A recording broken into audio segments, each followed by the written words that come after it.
ప్రతిరోజు మీ స్టేటస్లో గుడారాల పండుగను గురించిన వివరాలు పెట్టండి. ఓకేనా?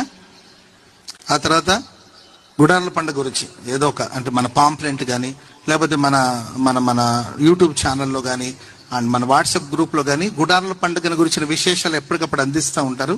ఆ చిన్న క్లిప్స్ కానీ, లేకపోతే పోస్టర్ కానీ, లేకపోతే పాంప్లెంట్ కానీ, లేకపోతే ఇంకేదో కార్యక్రమాలు పెడుతూనే ఉంటారు గుడారాల పండుగను గురించిన న్యూస్ అంతా కూడా. అవన్నీ కూడా మీరు ప్రతిరోజు మీ ఏమంటారు స్టేటస్లో పెట్టండి. అండ్ ఇంకా ఏమంటారు డీపీలో పెట్టండి.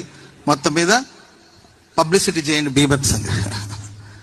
ఎవరు ఫోన్ చూసినా మనకేం కనిపించాలి? గుడారాల పండుగ. మాకంతా తెలుసు కదా, తెలిసినా పెట్టండి, పర్వాలేదు. తెలిసిన వాళ్ళకి నన్ను అడిగారు, అన్న ఓ 100 మంది కాంటాక్ట్స్ ఉంటే 100 మంది ఇక్కడ ఉన్నా పర్వాలేదు.